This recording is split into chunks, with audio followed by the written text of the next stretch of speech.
today's video, we're staying at the Westin Bora Bora. This is a new luxury resort for French Polynesia, built on top of the old Le Méridien. My favorite part is that they kept the DNA or skeleton, but improved on all of the elements. The Westin acts as the little sister to the flagship St. Regis. We'll look at everything you need to know before booking. This includes 3 rooms, dining options, and activities. Big favor before we dive in is to give this a thumbs up to help with the algorithm. If you're new and want to upgrade your travel, then consider subscribing. After checking Air Tahiti Nui Business Class off our list, we stayed in Tahiti for 2 nights. Our big goal for this segment was to swim with humpback whales. We've heard horror stories that it might take 3 or 4 days for the stars to line up since they are wild animals, but we got lucky and had the chance to swim with them on our first day. To be fair, there were duds within that day. For example, the first 2 drops and subsequent 500-foot approach didn't work out. Drop number 3 was a lot better and you could see them towards the bottom. Number 4 was the scariest one where it swam up towards us and I was pretty sure we were going to get hit by the whale.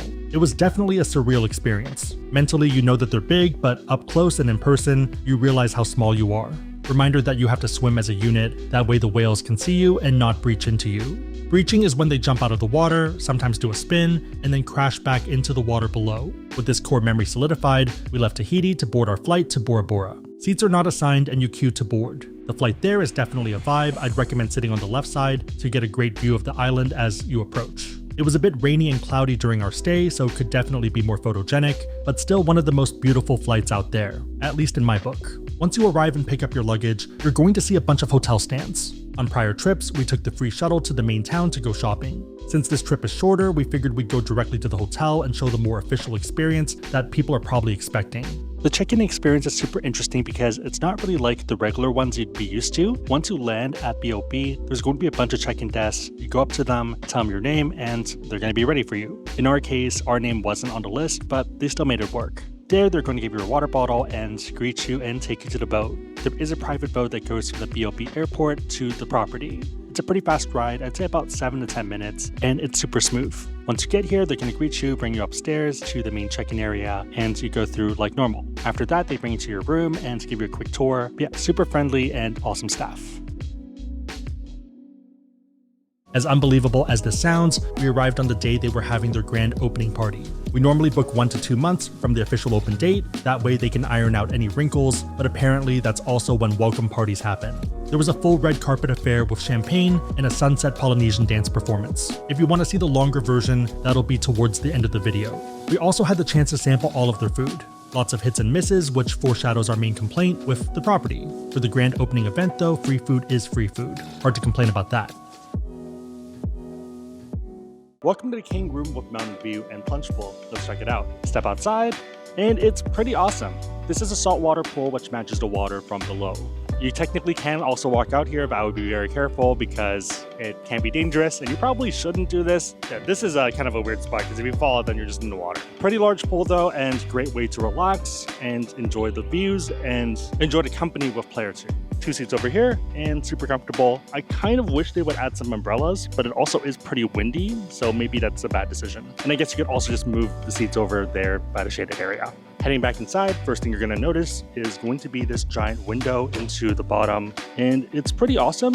Didn't really see any fish, but great way to kind of enjoy it if you want to stay inside and be air conditioned. Definitely a nice vibe. Tub's going to be in here. It is a pretty big tub and you get a view of the mountain. This is actually a perfect view. Wow, I didn't sit in here until now. Pretty much the same view as outside, but you're air conditioned and you can enjoy some hot water. If you are about, I'd say 6'3", 6'4", you should be fine. Anything beyond that might be a bit tough. Bit tight on the shoulders given the oval, but it's fine. Cool hanger over here and some nice towels. Right over here is a double vanity, and if you don't want as much light in the room, you can close the blind behind it, and that's what I do at nighttime for turn down service. Everything is going to be from Noa Noa. Some heavenly bathrobes, so the standard Westin ones. I don't see any specific Bora Bora branding, but still generally pretty nice and does the job. Shower is going to be over here, and you're probably going to be fine. Most people, maybe if you're like 6'5", 6'7", it's annoying. Otherwise, it's good. So there's a handheld version as well, and I like this a lot better. Another thing to note is that the toilet seats are a bit high.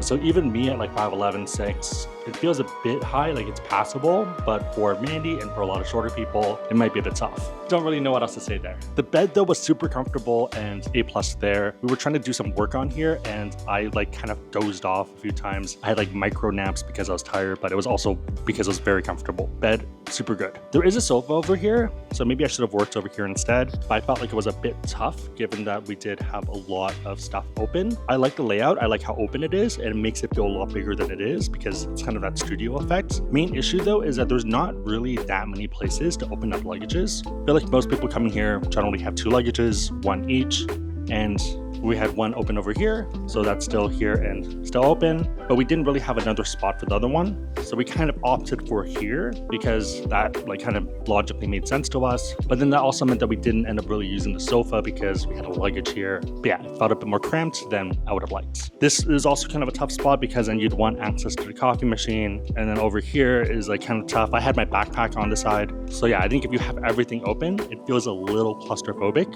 When you first step in though, it's awesome and beautiful. I think if you don't have as much stuff, then that's perfect, or if you are a bit more strategic of opening and closing your luggage, then that's fine. I really like the decor, so art's pretty nice. I was actually trying to find something like this for the house, so I might be doing a bit of Googling after this. And the lights are pretty nice too. Yeah, everything design-wise, I'm a fan of. Remember, this isn't a Ritz-Carlton, it's not a St. Regis, it's a Westin. For a Westin, it hits above its weight class, and I can't think of a better Westin we've been in. These are where the teas are from, pretty solid, one of our favorite brands, and the coffees are from SGL. TV over here is pretty big and also does turn, so that's awesome. I think the room could use some tweaks, but otherwise it does a good enough job. I like that everything is new and that there's a lot of cool touches and amenities and features within the room. In terms of things to do, there are going to be a ton of options depending on what you're looking for. For a lot of people, it's going to be relaxing by the pool or by your bungalow and enjoying the water and enjoying yourselves.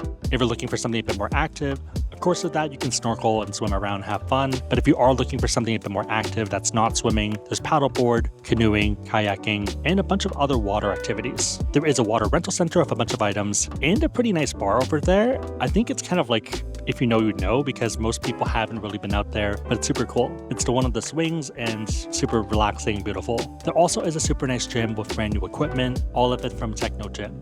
In case you're wondering, they do have apples there and also water. The really cool thing about the gym is that you have an amazing view of the Turtle Lagoon, so it's a pretty beautiful place to work out. On the note of the Water Lagoon, the Turtle Center is currently not open as of our visit, and there's no set date. When we went by, there's a lot of heavy equipment going on there, so I think it's still going to be a few months. So if you are visiting in 2025, you're probably going to be fine, but in 2024, it's going to be a bit iffy. To be fair though, I am looking forward to the renovations, and yeah, should be pretty cool. Also, another one that's a work in progress is going to be the souvenir or gift shop. So that one is pretty much built out. There's shelves there, but there's not really any inventory or any, I guess, tenant there yet. Same thing with the concierge area. There's people there and awesome people, but there are a lot of empty shelves where you know that there's going to be pamphlets and other guides and stuff and just art decor.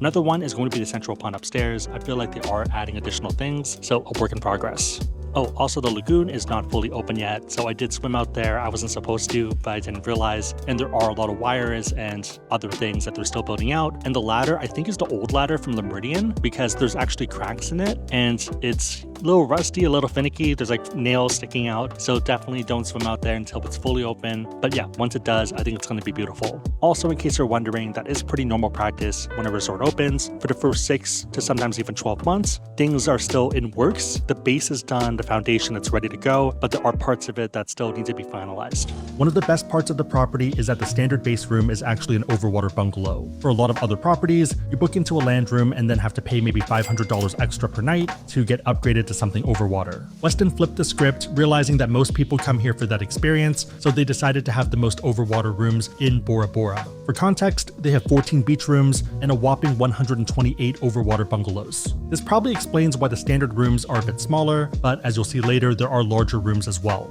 If you're on team points, then you're in luck. We ended up spending 77k points for one night and an 85k certificate from the Amex Bonvoy Brilliant for another night. We did book this when it was first announced, and at the moment, there is availability for as low as 65k points per night. Depending on how you value the experience, it's pretty good value in my book. Another great option we stayed at 5 years ago is St. Regis that can sometimes be found for 100k points per night. If you're looking for an S-tier stay and want to splurge, that's probably the move, otherwise the Westin offers great value. Reminder, both the Westin and St. Regis offers free breakfast if you have Bonvoy Platinum status, which you can get with the Amex Bonvoy Brilliant. On a side note, if you want to learn about cards to get points or certificates and want to support the channel, we have links on the website asksebby.com and also down below in the description box. Make sure the links are competitive, but otherwise it's a huge way to help, so thank you in advance. Note that there is a daily resort fee and you can't really escape it. Even if you have elite status, let's say you have Bonvoy Platinum, you're still paying that fee. There are a bunch of features that come with it, so definitely try to make use of it if you can. There are some that are once per stay, so you get 2 water bottles, 1 silver one and a black one. Beach bags are just black ones. I feel like they could have done maybe a bit better branding or colors, but it's fine. To be fair, the water bottles are really nice. Like, it's one that I actually would see myself wanting to use and keep in the future rather than just get rid of. They're pretty sturdy. You also do get other welcome items such as some snacks and champagne. In terms of more daily ones, I definitely keep them in mind and see if they fit into your schedule.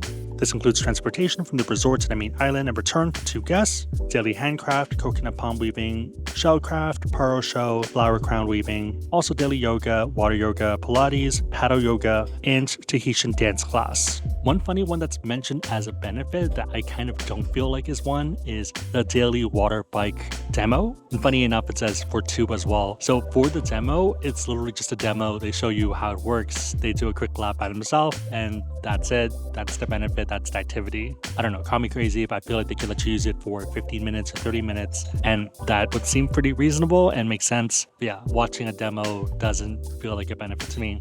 To be fair though, it does look pretty cool, and I would probably try it if it was a bit less prohibitively expensive. So it's $150 for 30 minutes, which is a little aggressive. Maybe if it was $100 for an hour, then I'd probably do it. Ones we missed out on, but we heard were really good with daily wine tasting and rum tasting. In case you're wondering, the transportation to and from the airport are part of the daily resort fee. In a way, it's good because you don't have to think of it. The bad part though is if you're doing a longer stay, then it kind of feels like you're paying money for something you're not using. I guess it still beats the Maldives where we're paying $700 for a boat ride. Okay, so the mousse is here and it looks pretty good. We have the crunchy vegetable and fruit roll with ginger, sweet and sour sauce, also tacos of lagoonfish, seaweed and nori with citrus gel, and tuna tartare with condiments and wasabi cream. Let's start with the crunchy vegetable and fruit roll. Not bad, flavors there, but wish it was a bit thinner. Next up is the tacos of lagoonfish.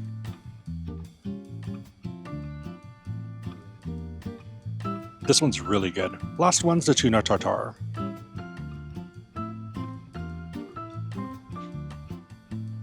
Really good flavors. I really like the wasabi cream. Delicious. Next course is here and it looks delicious. First up is the homemade dried swordfish that they recommend eating first. On top of it is exotic fruit caviar. That one's okay. Exotic fruit adds some texture to it and also citrus. Flavor-wise, it's unique. I don't think I would have thought of it either. At the same time, I don't think I would order it again. Next up is the blue shrimp with fresh coconut milk.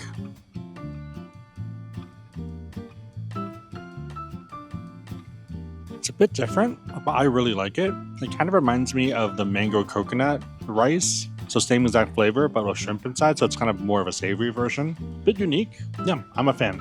Let's try the bread. Pretty good. I wish the butter was melted though, instead of being like cold and hard. But the bread is good. So the main's here and it's tuna steak. In addition, there's also dried bananas, sweet potatoes, vegetables, and lemongrass salsa. You have 5 nuggets worth of tuna. So it's seared on the outside and raw on the inside. To me, perfectly cooked. Good cook, but I think you could use a bit more seasoning or sauce on it, just to add a bit more. I know the focus of fish is oftentimes the fish, but here, without any additional work, it feels a little bland. Let's try the sweet potato. Not bad. I like the topping on top of it a little bit better. Decent. Kind of wish it was a little bit bigger given everything else that's came. We have had 2 and now a 3rd piece of bread. It's a little light in terms of food to me, but Good. Last up is a trio of desserts. The one they recommend starting with is going to be the homemade toasted coconut ice cream, then moving towards the crunchy Uparu vanilla tart with Polynesian black gold confit. Uparu is going to be the island that's famous for vanilla, and super excited for that one. Last but not least, we have the dark Polynesian chocolate cream pot. Let's dive in. I like coconut ice cream, and that's really good coconut ice cream. Also love the toasted shavings. I could probably eat 10 of those. I'm gonna save that and finish it off, but let's move to a vanilla tart.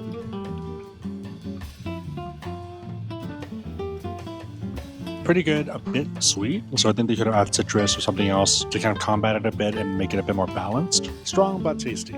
Last but not least, we have the chocolate.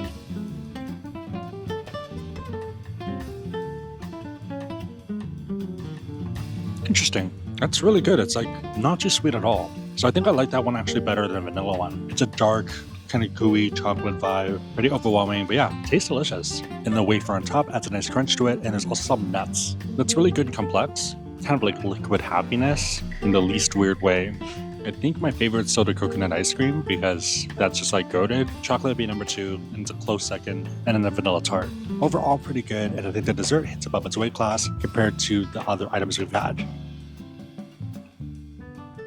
Good morning, it's breakfast time, and let's check it out. It is a pretty big spread, and it depends on what you're looking for.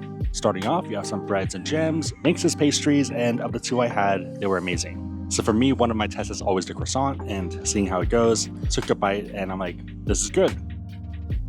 Good croissant. Same thing with this one. Continuing on, you'll have a giant fruit station with a lot of options. My favorite were the mango ones, which I already worked through. But yeah, tons of great things. I would definitely try the pineapples. So they have these house-made syrup ones. Really tasty and super unique.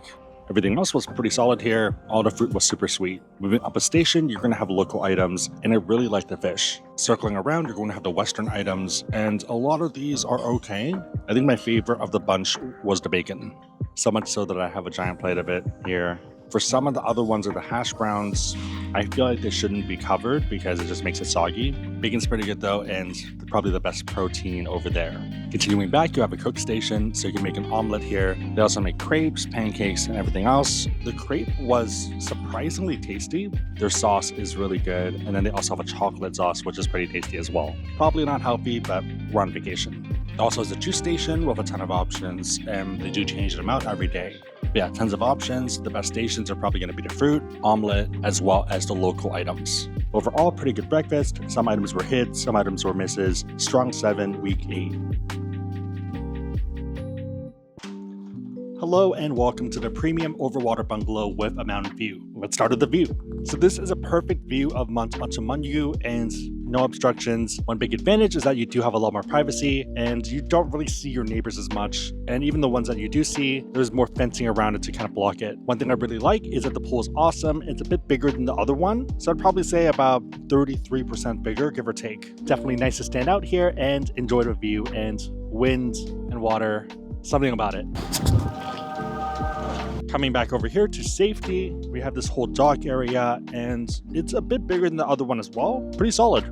Shower is a step shower, and once you step, you can kind of wash off the salt before going inside. And 2 lounge chairs over here, which are pretty comfortable. It's very nice. I could fall asleep. Coming back inside, one thing to note is that you do want to close the windows in order to make sure the air conditioner keeps running, otherwise it stops. And there also is a lock system if you want to lock out any intruders. That way intruders can't break in and you can have some privacy. The room is pretty gigantic. You have a TV in the corner, bed behind me. Over here is going to be a sofa area, and it is pretty comfortable. It's not the softest, but I think it's fine if you're like working or chilling. For me, I think I'm gonna actually be doing some work here tonight. Over here is going to be the coffee machine. Just had a cup right before filming. Same thing from before, it's from SGL, and yeah, pretty solid overall. Note that the max number of people is 3, and I guess you could sleep someone over here. I mean, works. It's pretty comfortable. Yeah, it's not too bad at all. If you bring your sister or a relative or a kid or something, then that's perfect. Also some nice art on the wall, and I do like that there is kind of texture to it, so it's not just flat, there's kind of like the paint on top. Yeah, pretty nice. We did end up getting another bottle of champagne, and this is what it is. In addition, there is some trail mix and also some coconut candy, which looks pretty good. Down here is a mini fridge. It is empty, but you can request stuff if you want, but note that the stuff you request you have to pay for. Down here is going to be a glass floor, and you can see people swimming by or fish swimming by, and pretty awesome. TV over here, it does swivel, which is nice. And one other cool feature is that there are a lot of windows throughout, and it is kind of like insulated. So if you come over here, you can kind of fully open this to get outside air, but if you close it, it's like weather sealed. So a lot of other places, they kind of have wooden slabs that are not weather sealed, so the wind still comes through when you close it. Here it's fully perfect. Bunch of light features over here, and you can kind of turn things on and off, but otherwise pretty straightforward. I do like the aesthetic though, and it kind of ties the room together. Over here is the bathroom. So it does connect into the main area, and if you don't want to use the mirrors, this is a lot nicer. You get a perfect view of the water. Coming around, you have some nice towel hangers over here. It is pretty interesting. I don't think I've seen something like this before. Back here is going to be nothing. Shelving unit, and I'm guessing they are going to add additional stuff afterwards. Over here is the shower. So 6, 7, pretty much good for everyone other than Wemby. I do like that there is seating down here, and it makes it a lot more comfortable. Also a great opportunity to do other activities. Shower over here adjusts, otherwise pretty standard. There is a tub over here. It's a bit bigger. I would probably say like 3 inches. So yeah, a bit more comfortable and kind of perfect for where my head fits. Sadly, no view over here of the bathtub, but that's fine. If you are doing a lot of swimming, there are some secondary mats that might be more useful. So down here, I'm guessing that's what it's for. I might be wrong, so let me know in the comments. Right over here is the toilet. Yeah, it's still a little high. Like it works. Obviously, my feet are on the floor, but I feel like if it's a little bit lower, it'd be more comfortable. Final room is going to be this one, which is kind of a storage room plus also a work area and our makeup vanity area. So as you can tell, we're mostly using it for storage. There is kind of a seat here that you could use and a pretty big mirror right over here. Over here, you can see that there is a lot more storage space. So you can open up 3 luggages, and that's awesome. Compared to the other room where you could only open up 1 and the other one had to be on the floor. Other than that, pretty standard over here. Safe. Laundry bag down here, shoehorn over here, nothing, and nothing. In case you're wondering where the room is, let's take a look at the map.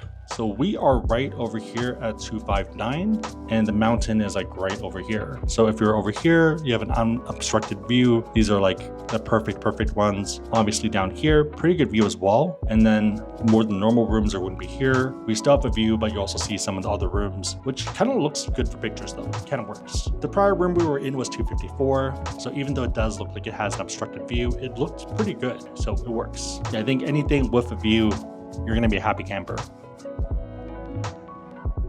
One of our favorite activities to do in Bora Bora are snorkeling excursions. If you like seeing sea life, this is one of the best ways to do it. During our past 2 trips here back in 2018 and 2019, we did shark-focused ones, which were great. You had the chance to swim with them, and it's an awesome experience I would highly recommend. This time we wanted to mix it up and see rays. Manta rays are filter feeders that primarily eat plankton. They do this by swimming with their mouth wide open and pretty much swimming in circular patterns. As you can see, this manta ray is swimming around and having lunch as we speak. You can pick a spot, and if it's in his path, he'll basically keep swimming around near you. Reminder though that you don't really want to chase them, just observe from the surface. Like the humpback whales, this is another animal where you know they're big. Still though, swimming near them, especially if they're swimming towards you, it's hard to not be scared. In case you're curious, because I definitely was, reef manta rays can weigh up to 1,500 pounds. Pretty much a majestic giant. Next up, we saw eagle rays. Unlike mantas that feed near the surface, eagles are found close to the bottom of the water. They're pretty far down, and there were a lot of them. They were swimming in a back and forth coordinated pattern, kind of like birds that fly in formation.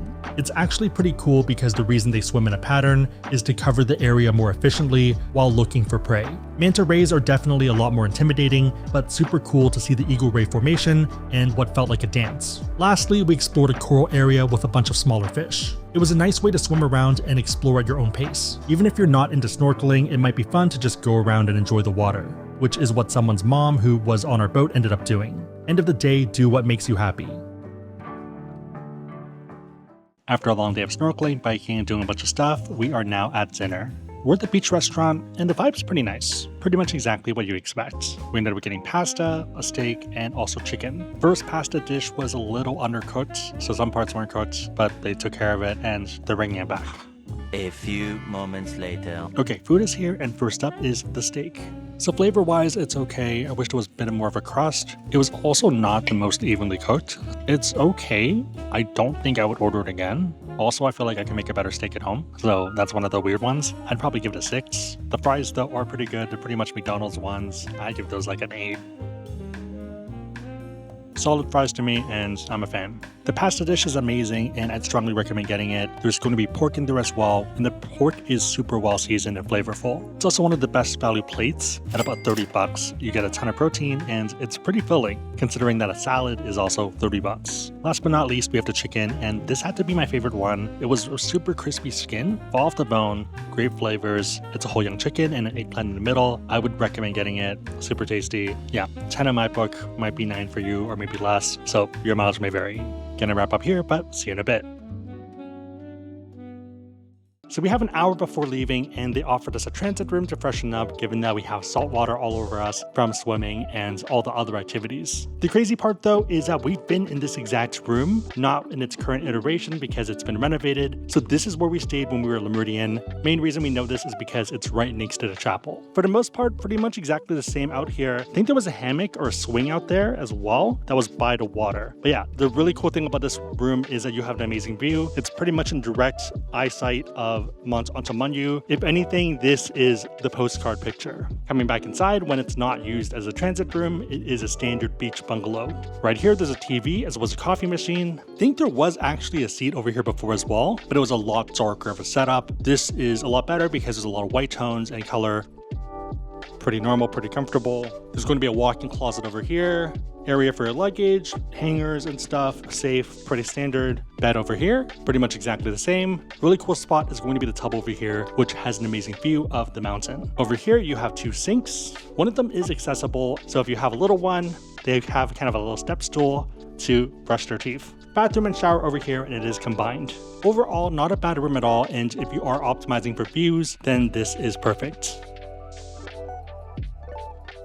Main takeaway, I think this is a great experience and well worth your money or your points. For what it is, I think it's awesome, and this is the best Westin we've ever been to, and happily come back again and would recommend it. I give it a solid 8 out of 10. There is room for improvement, and a lot of it around food.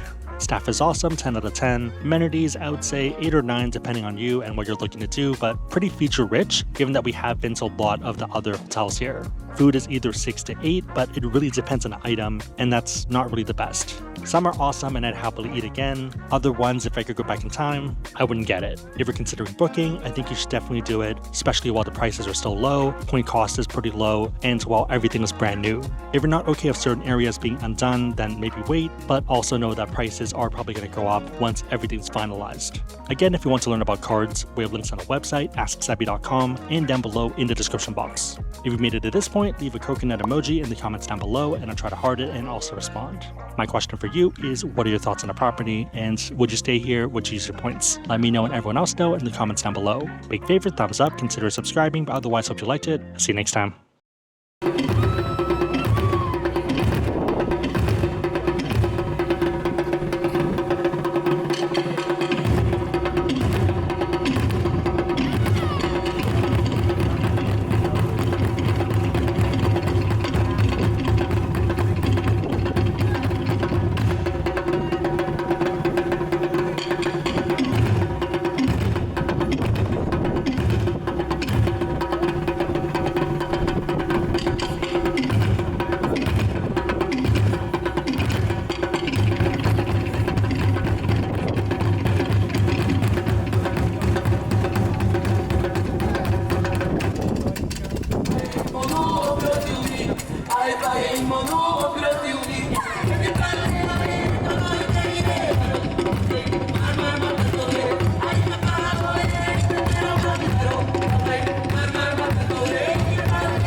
The only downside is they have to check the bag.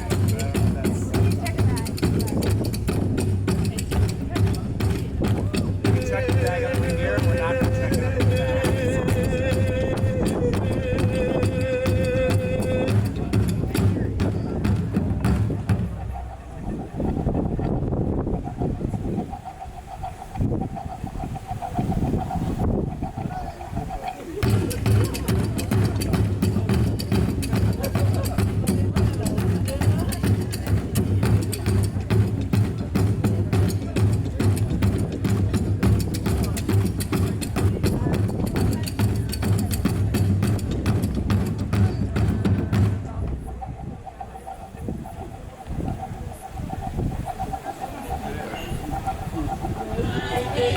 Oh,